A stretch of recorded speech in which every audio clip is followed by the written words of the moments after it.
할렐루야. 네, 여러분 인생을 살아가면서요. 여러분 인생에 가장 기억되고 또 고마운 사람이 누구일까요? 이제 하나하나 이제 되짚어서 다시 생각해 보지만 늘 그 자리에서 동일한 마음으로 안아주고 품어주고 또 나를 이해해 주었던 그 사람이 항상 우리 인생 가운데 기억에 남고 참 고마운 그러한 사람으로 생각되어지죠. 사람이 실수를 많이 하게 됩니다. 저도 사실은 사역을 하면서 전도사 시절을 겪고 목사를 하고 강도사를 하고 하면서 그때는 제가 잘난 줄 알았죠. 그때는 제가 말씀대로 사는 줄 알고 말씀대로만 다 하는 줄 알았죠. 근데 시간이 흐르면서 연륜이 차면서 또 저도 이제 자녀를 기르면서 이렇게 보다 보니까 참 몇 년 전 몇 년 생각하면 야 그때 내가 왜 그렇게 했을까. 그런데 참 그때 그 시간에 그런 걸 다 알면서도 참아주고 인내해 주신 그런 성도님들을 바라보면서 참 감사하다는 생각을 많이 하게 됩니다. 그때는 정말로 제가 사역을 하는 거니까 하나님이 주신 마음으로 하는 건 줄 알고 했던 일들이었는데 지금 돌아보면 참 그때 어리석고 어리고 부족함이 많았음에도 불구하고 그 모든 것들을 하나하나 정말 저희 어머니와 같은 마음으로 참아주시던 그런 분들이 참 많이 생각을 나게 돼요. 특별히 이제 어떻게 그런 어린 저도 이제 어린 사역자들 보면서 느끼잖아요. 참 이렇게 표현 죄송합니다만 참 까분다. 정말 이렇게 저렇게 까부냐 이렇게 하는 그런 사역자를 볼 때 근데 그 모습이 예전에 저의 모습이었던 거죠. 그때 그것을 그냥 그대로 아는 채 품어주셨던 또 우리 선배 목사님들이나 또 성도님들 볼 때마다 참 감사합니다. 여러분 지금 그렇게 여러분이 피할 곳이 있으신가요? 그렇게 여러분을 편안한 마음으로 넉넉한 마음으로 받아주시는 분들이 있습니까? 저도 이제 그런 일들을 경험하다 보니까 저도 가능한 한 이제 함부로 사람을 판단하지 않고 또 하나는 아직은 부족해도 또 아직은 좀 뭐가 나도 언젠가는 또 하나님이 시간이 흐르면서 깨달음을 주실 거다라는 생각을 가지고 바라볼 때도 굉장히 많습니다. 근데 아직까지 많이 부족한 건 사실이죠. 오늘 마지막에 이제 첫 번째 설교의 끝 무리에서 모세의 그 설교의 마지막 무리의 끝에서 이 사장 마지막에서 도피성 이야기가 나오고 가나안 땅을 정복했던 그러니까 요단 동편 땅을 정복했던 그 이야기가 다시 등장하는 이유가 무엇일까요? 오늘 본문 시작하면서 도피성에 대한 이야기를 합니다. 41절 42절은 요단강 동편 땅에 세워진 도피성에 대해서 이야기해요. 원래는요 이제 레위기 24장을 보다 보면 뭐가 나오냐면 동해보복법이라는 게 있습니다. 여러분 잘 아시는 처럼 이에는 이, 눈에는 눈. 이게 처음에 기본적인 원칙입니다. 성경은 여러분 제가 보는 성경은 그렇습니다. 제가 보는 성경은 살인에 대해서는 살인의 죄에 대한 기본적인 원리를 가져갑니다. 그러니까 다른 사람을 죽인 사람에 대해서 그 사람을 동일하게 죽게 하는 거예요. 왜 그럴까요? 이제 이 당시에 이것이 굉장히 쇼킹한 하나의 법이 되는 것이죠. 동해보복이라는 그 자체가요 굉장히 쉽지는 않습니다. 왜냐하면요 그 당시에는 법규가 제대로 되어 있는 것도 아니고 조직이 제대로 되어 있는 것도 아니잖아요. 그래서 그 당시에는 그냥 주인이 종을 죽이면 아무도 뭐라고 하지 않는 시대입니다. 강한 자가 약한 자를 죽이면 아무도 그것에 대해서 토를 달지 않던 시대에 만약에 네가 사람을 죽이면 너는 그렇게 동일하게 너도 대가를 치러야 될 거야라는 이 법은요 굉장한 평등의 법이에요. 그러니까 이런 법이 그 당시 고대 근동에 존재하지 않았어요. 왜냐하면요 그 당시에는요 힘의 논리예요. 힘 있는 사람이 아랫사람을 죽이던 말던 아무도 그것에 대해서 판단하지 않았다고요. 그런데 하나님께서는 이스라엘 백성에게 어떤 법을 주시냐면 너희가 만약에 사람의 생명을 쉬이 여기면 너희의 생명이 그렇게 될 거다. 결국은 우리가 사실 이제 요즘에 이제 그 마지막에 이제 우리 감옥에 갇혀진 사람들을 마지막에 이제 그 사람들을 이제 마지막에 이제 그 사람을 이제 죽일 수도 있는 그 요즘에 반대 찬성하면서 이야기가 되지 않습니까? 근데 계속해서 성경은 그것을 강조하는 이유는 뭐냐면 생명의 그 귀함을 알라는 거예요. 그러니까 이게 정말 그 사람이 죄를 지었으니까 살인죄를 지었으니까 죽여야 된다는 그런 개념이 아니라 생명이 얼마나 귀한 건지를 알라라는 개념에 강조를 하기 위해서 이 동해보복법이 주어진 거예요. 그런데 중요한 것은 무엇입니까? 그게 이제 그 당시, 그래서 예수님 당시에는 이것을 본질적인 것을 해석을 어떻게 합니까? 사람을 향하여 욕을 하는 자마다 사람을 죽인 자다라는 것이에요. 이게 좀 더 이게 이 동해보급법이 예수님에게 오면 예수님 말씀하실 때는 좀 더 강하게 되는 것처럼 보이지만 더 본질적인 것을 이야기하는 거예요. 사람의 생명을 쉽게 여기지 말아라. 이 얘기는 뭐예요? 반드시 지금 이 세상에서 지금 뭐 사람 죽이는 것들이 쉽지 않지만 지금 다른 사람의 그 마음에 돌을 던지지 말고 다른 사람의 그 마음에 죽을 것 같은 그 마음을 들 욕을 하지 말고 함부로 여기지 말라라는 것을 성경은 이야기하는 것이죠. 그리고 또 하나는 무엇입니까? 그런데 이 와중에서 하나님께서는 세밀하게 오늘 본문에 도피성을 허락해 주시는 거 이유가 뭐냐면 이제 사람을 고의적으로 죽인 경우는 말 그대로 동일하게 죽임을 당하게 합니다. 그런데 만약에 사람을 내 실수로 사람을 죽이게 되는 경우가 있잖아요. 뭐 이제 뭐 그럴 일은 없지만 뭐 산에서 뭐 이렇게 나무를 패다가 뭐가 이게 잘못 건드려서 높은 데서 뭐가 뚝 떨어졌는데 지나가는 사람이 그걸 맞았어요. 그리고 죽었어요. 그래서 장난을 치다가 이렇게 툭 쳤는데 그 사람이 죽어버려요. 그런 경우들이 종종 있지 않습니까?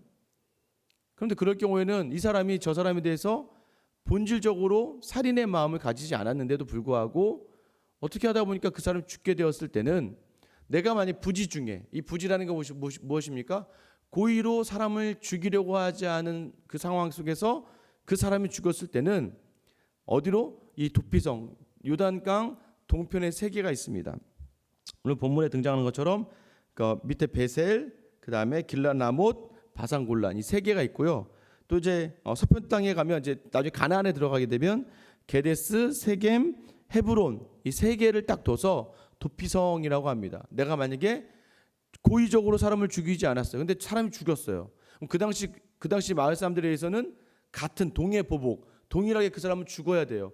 근데 내가 저 사람을 일부러 죽이려고 하지 않았으니까 그 마음이 있기 때문에 어디로 가는 거예요? 도피성으로 도망가는 거예요.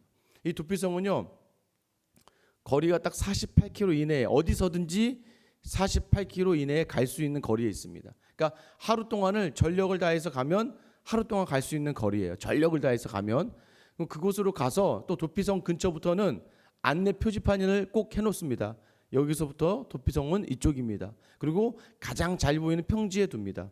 왜냐하면요 그 부지 중에 사람을 죽이고 도망가는 사람이 쉽게 찾아갈 수 있도록 도피성을 두는 거예요. 그리고 도피성 속으로 들어가면 이제 그 안에 들어가면 이제 제사장이 판단을 합니다. 이 사람이 고의로 사람을 죽였는가, 고의로 사람을 죽이지 않았는가를 봐요.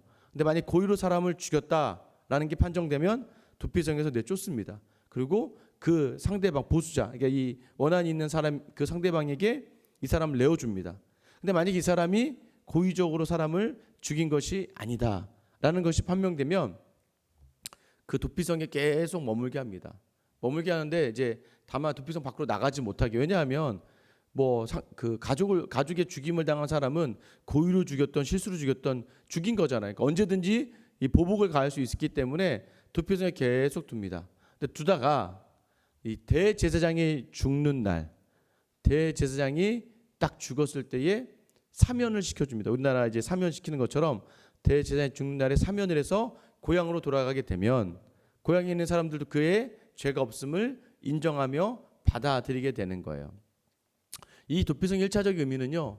하나님께서는 우리의 실수까지도 세심하게 돌아보신다는 의미가 있어요. 하나님은요. 우리가 실수할 수 있잖아요. 실수할 수 있는 것들에 대해선 하나님께서 그 세심하게 피할 수 있는 길을 내어주신다는 거예요. 두 번째 본질적인 의미는 뭐냐면 이 도피성이 어떻게 돼요? 대제사장의 죽음으로 그의 모든 죄가 사면이 되는 것처럼 우리의 영원한 대제사장 되시는 예수 그리스도, 그 예수 그리스도의 죽음으로 말미암아 우리의 실수한 모든 것들이 다 사함을 받게 된다는 것까지도 나아가게 되는 것이 이 도피성의 원리입니다. 그리고 마지막에 우리 이제 본문 말씀 보면 이제 44절부터 49절까지는 이 요단강 동편을 차지했던 헤스본 왕 시온의 땅과 바산 왕 옥의 땅을 차지했던 그 이야기를 하면서 봐라 이 땅도 원래는 우리의 땅이 아니었지만 하나님이 우리에게 주시기로 말씀하셔서 우리가 순종함으로 이미 광야 세월을 겪었던 그 세대에게 있어서 말씀의 순종의 자세는 그들에게 그 가나안 동편까지 얻게 하는 놀라운 복을 주게 된다는 것을 이야기하면서 하나님의 약속은 반드시 이루어지고 그 말씀에 순종하는 삶은 반드시 그 땅을 더 추가하여 얻게 되는 복이 있다라는 것을 이야기하는 거예요. 오늘 본문 말씀은 무엇입니까? 여러분, 이것은 우리에게 주시는 도피성의 의미가 주시는 의미가 무엇입니까? 우리는 참 실수를 많이 해요. 여러분 아셔야 돼요. 지금 내가 맞는 것 같죠? 안 그래요. 내가 맞는 답이 어디 있습니까? 저도 그렇게 생각해요. 제 목회가 맞는 것 제 목회의 생각과 제가 아무리 성경을 본문을 묵상하고 아무리 사역을 잘한다고 해도요, 저는 제가 딱 맞는 정답의 목회를 한다고 생각하지는 않습니다. 그래서 저도요, 저 스스로를 돌아봐요. 제가 온전하지 않은데 어느 성도님이 온전하다고 이야기해요. 제 마음은 그렇습니다. 누가 온전합니까? 어떤 분들, 저와 다른 성향이 다른 분도 계시고 또 저와 많은 방법이 다른 분도 계시고, 맞지 않습니까? 여러분, 김치찌개 하나 끓여도요, 저마다의 방법이 다 다른데 우리가 거기다 대고 내 김치찌개만이 옳아라고 이야기할 수 있는 분이 누가 있습니까? 그죠? 길을 가는 방법도 달라요. 여기서 시청을 가자고 제가 이야기하면 어떤 분은 택시 타고 가시고, 어떤 분은 자기 차로 가시고, 어떤 분은 걸어가시기로 하실 거고, 어떤 분은 자전거 타고 가시는데 거기에다 대고 누가 당신이 틀렸어라고 얘기할 수 있겠습니까? 우리가 이제 인정해야 될 것은 무엇이에요? 다 다름을 인정해야 돼요. 다 다름을 인정함 속에서 하나님이 은혜로 불러주신 한 사람 한 사람을 하나님의 시선으로 바라볼 수 있어야 돼요. 그래서 도피성 이야기를 해주는 이유가 무엇입니까? 여러분에게 누군가가 도피성이 되어두지 않았습니까? 일단은 예수 그리스도께서 여러분의 온전한 도피성이 되어주시고, 또 예수 그리스도의 죽음으로 말미암아 우리가 그 도피성 안에서 자유를 얻게 되는 것처럼 우리의 삶 속에서는요, 계속해서 우리를 하나님이 보내신 그 도구를 통해서 우리는 계속해서 우리의 죽을 것 같은 그 상황 속에 피함을 얻었어요. 우리의 피할 곳이 하나님이라는 것을 우리 인생을 통해서 알게 되었다는 거예요. 그렇다면 우리는 어떻게 해야 되나요? 우리가 바로 그 도피성이 되어줘야 돼요. 왜요? 우리도 그런 경험을 하게 되잖아요. 저도 이제 이전에 교회에서나 이전 교회 보면 참 이제 저보다 더 어린 이제 분들이 많습니다. 이제 뭐 부목사님 중에서 이제 저보다 나이 많으신 분들이 많지는 않죠. 거의 저보다 나이 어리신 분들이 많은데, 이제 그분들을 보면서 제가 느끼는 게 뭐냐면, 나도 저랬지 하는 거예요. 참 막 열정을 가지고 덤벼드는 전사님들이 있습니다. 막 저한테 와가지고 자식한테 이렇게 부모들이 이렇게 왜 자식한테 이렇게 매이는지, 그 중직자들 자녀들인데 왜 이 모양인지 하면서 막 혈기에 막 제가 가만두지 않을 겁니다 하는 그 전사님들 볼 때마다 나도 저랬었구나. 야, 내가 참 저랬었구나. 그리고 마치 이제 성도들을 대하면서도 우리 성도님들 얘기하면서 마치 성도님들이 아무것도 몰라서 이렇게 얘기하는 사역자들 볼 때마다 참 나도 저랬었는데 라는 것들을 보게 되는 거예요. 근데 그때마다 항상 좋은 목회 선배들을 만나서 이제 좋은 이야기를 듣고 조언을 듣고, 또 저도 때로는 실수하는 것들이 많았을 텐데 그 실수하는 것들을 품어주시고 칭찬으로 격려해 주시면서 그 시간을 온전하게 보낼 수 있게 했던 그 시간들이 생각이 나더라고요. 모세가요, 그 시간을 통과해 왔잖아요. 여러분, 모세 어떻습니까? 모세가요, 오늘 신명기 말씀을 전하면서 왜 도피성 이야기를 이렇게 할까요? 자기가 40년을 애굽의 왕자로 지냈잖아요. 두려울 것 없고 무서울 것 없었던 모세가요, 자기 힘으로 그 이스라엘 백성을 건져내려고 했어요. 그래서요, 자기 힘으로 그 애굽의 병사를 쳐 죽이지 않습니까? 그러다 깜짝 놀라죠. 더 큰 힘, 애굽 바로의 힘을 느끼고 깜짝 놀라 두려워해요. 근데 여러분, 모세의 이름의 뜻이 무엇이에요? 건져내다라는 의미가 있지 않습니까? 하나님이 건져주신 인생이에요. 그런데 그는요, 하나님의 건져주시며 자기 힘으로 건져내려고 했다가 결국에는 도망하게 됩니다. 그 다음부터 어떤 인생을 살아간다고요? 나는 아무것도 아니다. 나는 아무것도 아닌 인생. 그러니까 뭐예요? 나는 내가 뭐가 된 줄 아는 인생인 줄 알았어요. 우리가 표현하면 something, 내가 무언가 되는 건 줄 알았어요. 그런데 하나님께서 그걸 훈련시켰어요. 뭘로요? 나는 아무것도 아니구나. nothing, 나는 아무것도 아닌 존재구나 라고 이야기해요. 그러다가 80세가 되어서 하나님이 그에게 찾아오셔서 그에게 말씀을 주시고 그에게 확신 있게 그 동행하시자 하나님께서 그가 이제 깨닫게 된 거예요. 내가 내 힘으로 하는 것이 아니라 하나님으로 할 수 있는 모든 것을 할 수 있구나. 그래서 에브리싱, 모든 것을 할 수 있는 사람이 되었구나. 그래서 바울이 고백하지 않습니까? 내게 능력 주시는 자 안에서 내가 모든 것을 할 수 있다. 이 경험을 한 모세가요, 이제 모압 광야에서 이스라엘 백성을 위해서 얘기하는 거예요. 내가 해보지 않았냐? 내가 너희와 같았고 내가 내 힘으로 하려고 했다가 무너졌던 것들을 경험했고 그런 마음으로 이스라엘 백성을 껴안으려 했지만 불순종한 이스라엘이 하나님을 배반하고 떠나감으로 말미암아 그들이 40년의 광야를 겪었던 그 아픈 추억을 자신의 치부로 여기고 오늘 다시 한번 가나안에 들어가기 전에 그들에게 이야기하면서 도피성을 두어라. 보니까 사람이 다 실수하더라. 사람이 다 실수하면 사람을 죽일 수 있더라. 그러나 그것이 무지하고 아직 잘 모르고 해서 죽이게 된 것이라면 기회를 줘야 되지 않겠냐. 그 삶들을 바라봐 줘야 되지 않겠냐라고 이야기하면서 도피성을 이야기하는 건 무엇입니까? 오늘 여러분에게 그 도피성이 되라는 겁니다. 옆에 있는 가족들, 여러분 가족에게는 도피성이 되어주잖아요. 특히 자녀에게는 도피성이 되어주지 않습니까? 뭘 해도 내 자녀니까 참아내고 바라보고 인내할 수 있는 것이죠. 교회도 마찬가지예요. 교회도 여러분이 그런 도피성이 되어주셔야 됩니다. 내 마음에 들지 않고 내 뜻대로 되지 않고 내 마음대로 되지 않는 그 사람들을 바라보면서 우리가 어디에 집중해야 되는 거예요? 사람에 집중하면 다 흔들린다니까요. 그런데 하나님께 집중하면서 하나님의 시선으로 바라봐 줄 수 있어야 되는 것이죠. 예수님이 나 같은 사람을 죽으셨는데요 라고 하면 다 용납이 되지 않을까요? 아니 나 같은 사람을 위해서 예수님이 죽어주셨어요. 근데 그 예수님이 바라시는 것이 서로 사랑해라 이거 하나거든요. 그래서 우리에게 하나님은 여전히 도피성이 되기를 원하십니다. 오늘 여러분에게 이 예수를 붙드는 삶의 그 모습은요 다른 누군가를 품어주는 거예요. 다른 누군가를 떠안아주는 겁니다. 그리고 그 사람의 실수가 그 실수를 품어안고 나중에 이 사람이 다시 하나님의 사람으로 온전하게 설 수 있도록 함께 나아가는 공동체. 왜요? 그 다음에 얘기하셨잖아요. 그 말씀은 반드시 이루어진다. 그 말씀을 붙들고 살아가는 삶의 모습은 반드시 이루어진다. 제가요 이제 사역을 하다 보면 여러 분들을 경험하게 됩니다. 여러 분들을 경험하게 돼요. 그래서 이전전 교회도 그렇고 뭐 정말 심지어는 이 목회자를 그냥 좀 무례할 정도로 저한테 뭐 반말하신 분도 많고요. 막 소리 지르신 분도 계시고요. 뭐 제가 인사를 안 했대요. 인사를 제가 절대 여러분 제가 어떻게 인사를 안 하겠습니까? 못 본 거죠 정말. 어떻게 성도들을 보고 제가 인사를 안 할 수 있겠습니까? 그런데도 불구하고요 인사하다 보면 지나가는 거 못 뵀잖아요. 그러면 그 자리에서 막 소리를 지르면서 고래고래 소리를 지르면서 목사 어린 놈의 목사가 인사도 안 한다 하면서 소리 지르는 분도 계세요. 그러면 여러분 그때마다 엄청 당황되고 아니 저분 왜 저러시지? 여러분 그런 경우도 많지 않습니까? 근데요 참 감사하게 목회를 하면서요 그럴 수도 있다라는 것이 느껴졌어요. 왜냐하면 제가 예전에 말씀드렸잖아요. 사람이 살아오면서 가지고 있는 상처가 있다고요. 그 상처가 아직 아물지 않으면 그 상처가 온전하게 해결되지 않으면 어느 순간 쓴뿌리가 나오게 되고 그 쓴뿌리가 삶에 나오게 돼요. 그런데 너무 감사한 건 요 근래 이제 코로나를 겪으면서요 연락을 장문의 편지로 연락을 주시는 분들이 다 그런 분들이에요. 목사님 건강하시죠? 제가 그러면서 참 감사함을 느낍니다. 참 처음엔 저를 굉장히 난처하게 하고 불안하게 하고 힘들게 하셨던 분들인데 지금은 굉장히 저의 든든한 힘이 되어 주시는 분들이에요. 기도하고 있어요, 목사님. 목사님 잘하도록 제가 늘 기도하고 있습니다. 그때 그 무례함이 사라지고요. 지금은 저에 대해서 굉장한 존중해 주시고 존경해 주시고 또 계속해서 어렵고 힘든 일이 있을 때마다 전화를 주시면서 그 어려운 일들을 같이 나누기도 할 때 보면서 이게 바로 예수 그리스도가 주시는 그 예수님 붙들고 있을 때 주시는 놀라운 승리구나. 여러분 오늘 삶 가운데서도 여전히 우리의 삶이 실수할 수 있어요.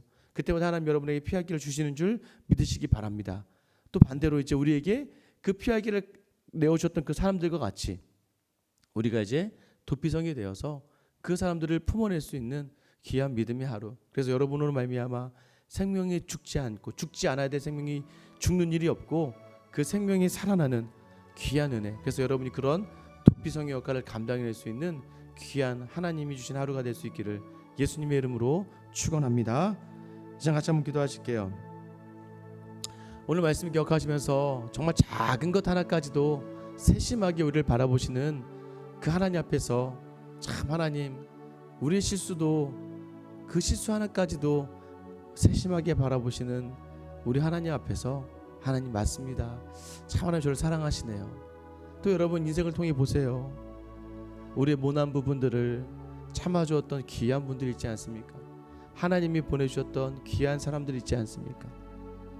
내가 좀 다른 생각이에요. 틀린 게 아니라 다른 생각인데 그 다름을 인정하면서 나를 품어주었고 나를 인정해 주었던 그 믿음의 사람들에게 감사한 것처럼 오늘 하나님께서는 오늘 복음을 가지고 있는 우리에게 네가 이제 도피성이 되어라. 다른 사람들을 품어주고 안아주고. 누가 정말 좋은 믿음의 사람입니까? 우리가 정말 끝까지 기억되는 좋은 믿음의 성품의 사람들이 누군가요? 그때 그 권사님, 그때 그 집사님, 그때 그 장로님. 내가 그렇게 무례하고 내가 아무것도 모르고 철이 없었는데도 불구하고 그때 나를 품어주시고 그때 나를 참아주셨구나. 그러면서 나에게 주시는 자리가 무엇입니까? 나도 그렇게 해야지. 나도 하나님의 공동체 안에서 다른 이들의 그 부족함을 보면서 또 내 가족 안에서 정말 믿음으로 그분들을 품고 나아가는 내가 도피성이 되어야겠구나. 이건 경험해 봐야 되는 거예요. 그래서 내가 누군가인 줄 알았는데 아무것도 아니었고, 그러나 내가 주님으로 말미암아 모든 것을 할 수 있듯이 저는 못해요 안 돼요가 아니라 주님과 함께 하는 거예요. 우리 주님이 하게 하시는 거예요. 주님 나에게 이 도피성 역할을 감당할 힘 달라고 여러분 기도하셨으면 좋겠고요. 우리 교회가요 이제 한 3주 후면 7월 11일 날 이제 위임 예배를 드립니다. 또 임직 감사 예배를 드려요. 교회의 새로움을 위해서 준비되어진 과정 속에서 저는 참 하나님의 일하심을 많이 봅니다. 근데 언제 하나님이 일하시냐면요, 내 생각을 내려놓고 내 뜻을 내려놓을 때 일하시더라고요. 여전히 이 교회가 이제 하나님이 원하시는 교회 공동체의 모습을 가져가기 위해 흐름을 가운데 있습니다. 이 과정 속에서 위임과 임직의 그 예배가 잘 준비되어 수 있게끔 여러분 기도해 주시고요. 코로나 속에서도 여전히 예배드리는 예배자들이 나와 참 감사해요. 지금 다른 교회들은요 예배드리러 아예 안 나오시는데 참 우리 교회 감사한 것은 우리 모든 성도들이 정말 즐거이 정말 잘 준수하면서 예배드리러 나오시는데 내일 예배 가운데에서도 감격이 있고 감동이 있게 하시고 생명이 살아나는 그러한 예배가 되게 해달라고 여러분 기도해 주셨으면 좋겠습니다. 우리 시간 내게 주신 오늘 말씀을 가지고 내가 도피성이 될 수 있게끔, 또 하나는 오늘 이 시간 우리 교회를 위해서, 이 교회를 위해서 여러분 함께 기도해 주시면 좋겠습니다. 이 시간 주님 이름 부르며 기도하며 나아가겠습니다. 주여